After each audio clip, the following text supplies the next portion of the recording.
I think that's all we got. That was the end. That was their little interview. I obviously played it in full. So let's get back to share. The video stopped, so I guess I'm going to have to do this again in my living room later. That's okay. Thank you for being a good practice. Okay, the findings. I had two primary, minor findings that led to my bigger overall findings. So the first was the shared interview offers teachers a unique opportunity to connect with students. I'm going to look at some quotes next from my post-interview that back up that finding.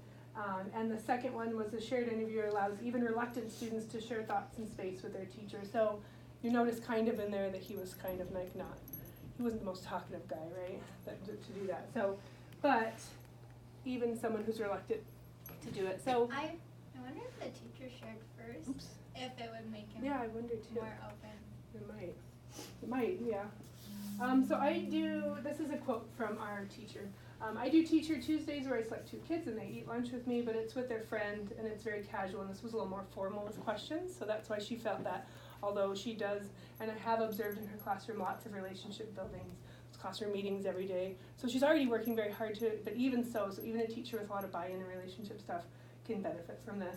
And then she said, I rarely get to sit one-on-one with a student without any distractions and just learn more about him, so it was really nice being able to hear his responses. So it's in a quiet, shared space, and you just don't get that. You try your best to stop in with him, but you don't get a lot of one-on-one time. So that led me to that finding. And the second one was a little, whoopsie daisy, quotes between, I used the name Finn for the student. So I said, I noticed you both laughed a lot. He said, true. Why was that? The first was because we have to redo it. And then he said he fell out of the chair. If I didn't hear that in the recording, so I'm not. He says he fell off of something. Maybe that was the first recording that we didn't hear. And if you could do it again, what would you like to change about the interview? So even though, I asked him before, what did you like about this? And he said nothing. I didn't like it, I'd ask why she moved to Utah. So he has thought about those questions. That's still in his mind. This had been we had done spring break and then a week of school before I talked to him, so it had been 2 weeks. And that was still on his mind, so that in part led me to that conclusion. And the final was just that it's a good idea, so you guys can read this yourself, but I guess I can read it.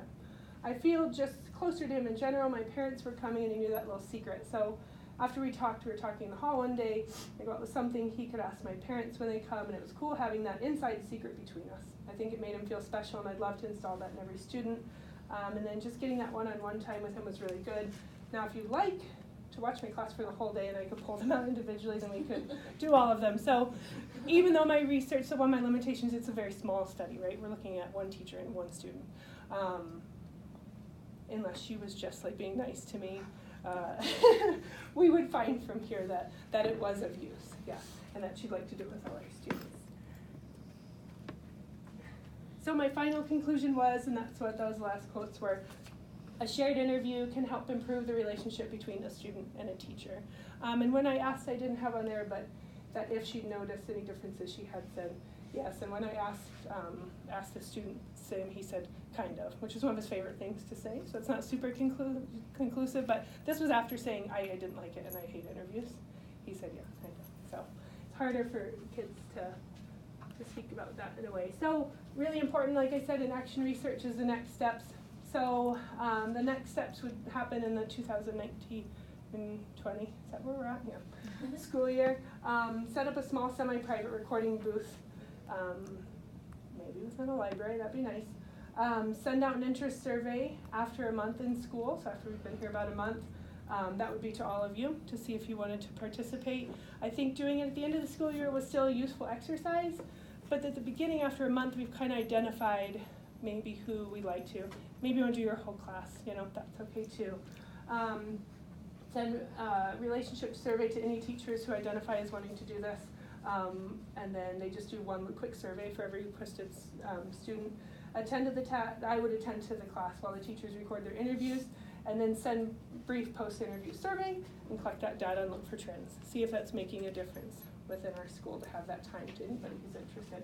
So that's our next steps for next year, and that will happen. That's not like a maybe.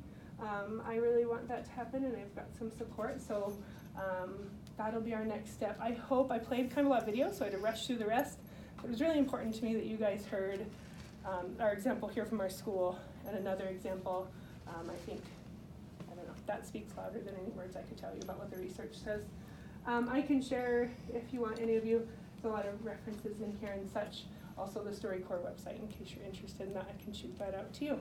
So that is all, that is the end. Oh, we can do question and answer, but we don't have to record it.